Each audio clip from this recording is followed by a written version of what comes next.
cercato di valorizzare un po' le realtà locali. Questa è sono i Misteri del Rosario, che sono la chiesetta di Gesbana a San Floriano del Coglio, è una cosa molto carina. Allora l'ho vista, ho chiesto, così mi sembra anche simpatico, l'ho mandata anche in Vaticano, in giro così, qualcosa anche della nostra realtà.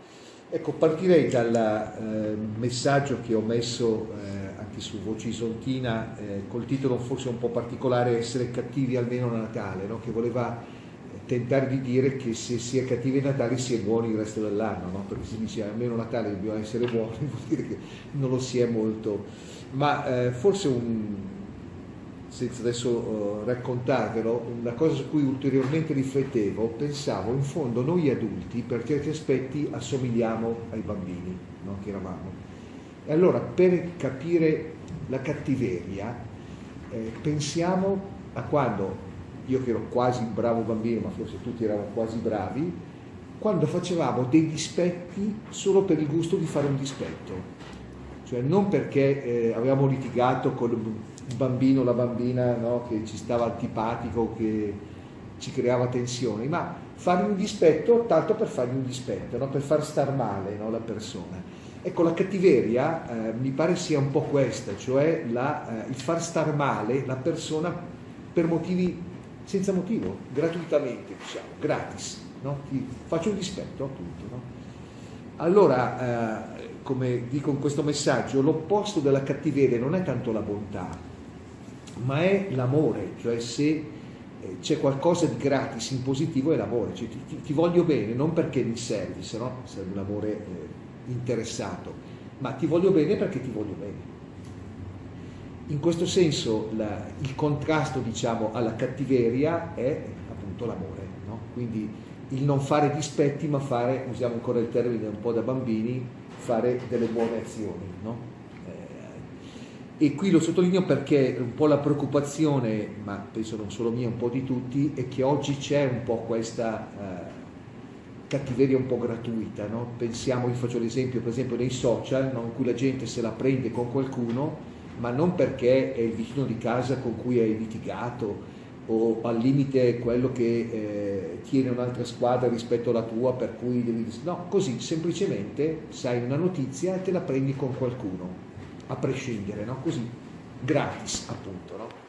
Ma poi faccio anche degli esempi, anche quindi con qualche preoccupazione, se non interpreto male, anche di qualche intervento di carattere legislativo o di carattere amministrativo che sembra pensato non per risolvere in maniera discutibile ovviamente certe questioni, certi problemi, ma per creare difficoltà. Però al di là degli esempi qui concreti, a me interessava dare proprio questo messaggio: proviamo ad abbassare la tensione, no, sui dispetti, cerchiamo un po' di fare bene, no? Che in fondo quello che dice anche il Vangelo e anche la cultura, non solo il Vangelo, anche le altre culture, la famosa regola aurea, no? Di cui c'è la versione positiva e negativa, cioè quella fai all'altro quello che vorresti essere fatto a te stesso e non fare all'altro quello che non vorresti venisse fatto a tuo danno, no? Che è una regola, se vogliamo, di umanità prima ancora che una regola evangelica. Ecco, mi interessava appunto dare un po' questo messaggio, sapendo però che ci sono per fortuna tante persone. Come sempre sappiamo che l'aspetto negativo a volte attira di più rispetto invece alla realtà positiva, anche appunto di gratuità, e questi ci sono sia nelle persone, diciamo, normali, molto semplici, sia sicuramente anche nelle istituzioni. Ecco, non vorrei che il messaggio fosse che comunque le istituzioni sono sempre cattive o negative. No, non è vero, ci sono anche tante cose positive. Certo, chi ha una responsabilità di gestire a livello politico, a livello amministrativo, deve essere ancora più attento a dare dei messaggi positivi alle persone, che tengano conto delle situazioni anche di difficoltà e di crisi, ma siano chiaramente costruttive. Grazie. Grazie, adesso se ci sono domande. Volevo chiedere una cosa, è stato avviato il processo delle unità pastorali, sì. No? Come sta andando? Ma io sto girando in queste sere nei consigli pastorali e dipende, cioè in alcuni casi mi pare stanno andando abbastanza bene, soprattutto quelle già avviate da anni, no? Faccio alcuni esempi. c'è l'unità pastorale affidata ai Padri Salesiani qui a Gorizia, che riguarda 3 parrocchie, hanno già un consiglio unitario e mi pare un cammino molto molto positivo. Lo stesso vale per la comunità slovena, no? Quella Isonzo di Pacco, no? Prende Sant'Andrea, Savonia, Gabria, cosa mi sto dimenticando poi? C'è Peci, no? San Floriano. No, quella è l'altra, Sì, sono 2 le comunità slovene. Anche questa sta andando avanti da anni, mi pare hanno trovato anche un accordo nell'orario della messe, fanno delle iniziative insieme molto significative.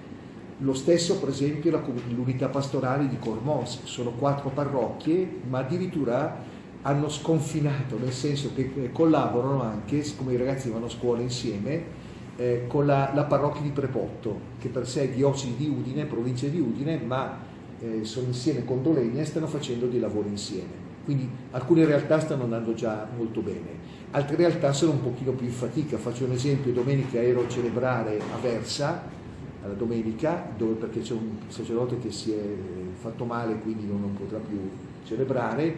Lì il consiglio pastorale ha deciso di non far più la messa domenicale a Versa, ma di farla la sera del sabato, e la gente ovviamente anche comprensibilmente si lamentava con me, ecco, ma lì stava un po' in fase di avvio. Però in generale vedo che c'è una buona disponibilità anche da parte delle persone. Ci vuole il tempo, ecco, ci vuole. Poi una cosa che vedo che funziona è quando riescono a fare qualcosa insieme che da soli non riuscirebbero a fare. Quindi soprattutto per esempio con i giovani, un pellegrinaggio anche insieme, ci sono delle iniziative che la singola parrocchia non riuscirebbe a fare. Questo è un po'. Ci sono dei chiaroscuri, ecco, diciamo, però ci vuole un po' di pazienza. Ecco.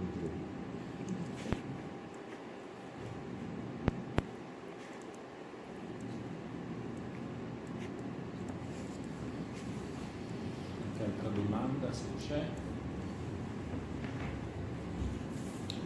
Sì, Prego. Lei ha parlato di cattiveria gratuita, ma mi interesserebbe anche un po' porre l'accento sulla bontà gratuita. Assolutamente. Questo mi sembra solo un riassunto di tutte le vostre attività nel sociale, diciamo. Cosa volevo fare? Sì. No, Come dicevo, sul discorso della Caritas ci sono certamente i 2 empori, uno a Monfalcone e uno, cioè quello più antico, diciamo, è quello di Gorizia, poi c'è Monfalcone. A breve ne apriremo un terzo a Gradisca, lì c'erano problemi di lavoro in corso, ma adesso la cosa sta via, e questo è un lavoro notevole, quindi fanno un grossissimo lavoro. Poi si è attivato, diciamo, se non in collaborazione, comunque informando ovviamente le istituzioni, qui a Gorizia questo piano di emergenza per il freddo, cioè si è detto: se ci sono persone, a prescindere appunto che siano italiane o straniere, che dormono all'aperto, offriamo un'opportunità. Quindi lì c'è sia il dormitorio della Caritas, sia alcune parrocchie hanno dato alcune disponibilità. Non saprei adesso in questi giorni, ma qualche giorno fa per esempio al Pastor, che è la parrocchia di ricreatorio del Duomo, c'erano 5 che dormivano la sera e in qualche caso i nostri volontari sono andati anche a cercarli, no? Per strada, a vedere se offrendo, perché non si può obbligare le persone, ma si è cercato di influire. Poi diciamo anche le varie parrocchie, anche sul territorio c'è sempre una grossa attività di attenzione, sia diciamo il problema è quello alimentare, viene un po' svolto con gli empori, ma c'è un grosso problema soprattutto per i pensionati, le bollette, cioè quello che viene chiesto alle nostre Caritas, ai centri di ascolto, è il pagamento, mi tagliano il gas, mi tagliano la luce, purtroppo sono situazioni di questo genere, e lì si sta cercando anche di intanto un lavoro in collaborazione, in questo senso dicevo le istituzioni, in collaborazione con i servizi sociali, in genere è molto buono. Si cerca di aiutarsi insieme per evitare di o trascurare qualcuno o di duplicare l'intervento a favore della stessa persona, che non è saggio. Questo lo si sta facendo e mi pare molto buono. Nelle realtà più piccole è più facile, no? Faccio un esempio: sono stato alla parrocchia di Mariano, per esempio, qui del Friuli, lì c'è la persona che è nei servizi sociali e anche nel consiglio pastorale, quindi le comunicazioni funzionano anche abbastanza facilmente, la realtà è più facile. Le realtà più grandi un pochino più complesso, A Monfalcone si sta cercando, per esempio, anche attraverso l'Emporio, però di andare anche a domicilio, perché in certi casi le persone non riescono a muoversi. Quindi sono un po' queste situazioni, l'attenzione. C'è ancora in qualche realtà il servizio guardaroba, per esempio a Visco, a Crauglio, le due parrocchie hanno un servizio che fanno anche per tutta la realtà, addirittura anche sforano anche su Palmanò, no? E giustamente sì. No, ci sono parecchie, poi non bisogna dimenticare tutto il volontariato spicciolo, diciamo, no? Dei volontari. Anche il pomeriggio io sarò celebrare l'ospedale qui di Gorizia e poi anche per il Dipartimento della Salute Mentale, e lì comunque ci sono sempre dei volontari, ci sono sia legati immediatamente all'ambito ecclesiale, cioè ci sono in realtà, per quello che dispiace che passino dei messaggi solo negativi, in realtà c'è molta gente. C'è uno spettro molto ampio. No, ci sono persone davvero di grande attenzione, e come dico, mi pare che c'è una buona collaborazione con le istituzioni, questo mi sembra ci sia notevole. Poi si fa quel che si può, come accennavo prima, questo fondo famiglia e lavoro è un tentativo di dire proviamo a aiutarli anche col lavoro. Ecco, un'altra iniziativa stavo dimenticando, che è partita quest'estate, ma appunto in inverno non è attiva, sono questi orti solidali, che tra l'altro l'interesse è che sono stati proposti tra virgolette, ai clienti dell'Emporio, cioè qualche famiglia che da sempre viene all'Emporio perché purtroppo sono in difficoltà, gli si è detto ma in estate se volete gratuitamente potete anche coltivare un po' di insalata, un po' di pomodoro, qualcosa che non risolve il problema, però diventa anche un aiuto, diventa anche rendere un po' più anche attive le persone. È un'altra iniziativa rispetto a quello che fa Ortelli dei Grass, o sono i Grass? No, è un'altra, c'è stata proprio qui sulla Mainizza un agricoltore che ci ha dato a disposizione proprio un campo quest'estate, diciamo fine maggio, inizio giugno, ma cominciato, l'hanno diviso con gli orti e abbiamo trovato anche dei finanziamenti della fondazione, anche di privati, per cui perché era un terreno incolto, no? Quindi hanno dovuto sistemarlo, eccetera, portare l'acqua, e non so quanti siano adesso, ma sono qualche giornata. Comunque sono quasi decine, 10-20. Prego. Il fondo famiglia lavoro o finanziato? Sì, parte con la fondazione, parte con proventi anche direttamente della Caritas. Certo, poi una parte dei proventi della Caritas, è giusto ricordarlo, vengono anche dall'8 per 1000, cioè nel senso che la diocesi ha circa quasi 600.000 euro dell'8 per 1000 che proviene dalla Conferenza Episcopale Italiana, che proviene dalle scelte. In questo caso alcune... Sì, non so diocesi, sì. Di questi in parte vengono utilizzati per dei progetti per le parrocchie o per centri di ascolto, in parte però vengono dati anche ad associazioni in realtà anche non necessariamente ecclesiali. Faccio un esempio, all'Anfas ad esempio, allo Spiraglio, sapete quell'associazione che accompagna i malati oncologici, eccetera. Cioè alcune associazioni sul territorio giriamo questi fondi dell'8 per 1000, no? Proprio perché possono essere ulteriormente aiutati. Sono cifre anche significative queste, quindi è anche giusto dare. E la maggior parte ovviamente vengono usate per i centri di ascolto, soprattutto per questo tipo di disagio, diciamo, delle persone, però vengono distribuiti in base anche alle richieste.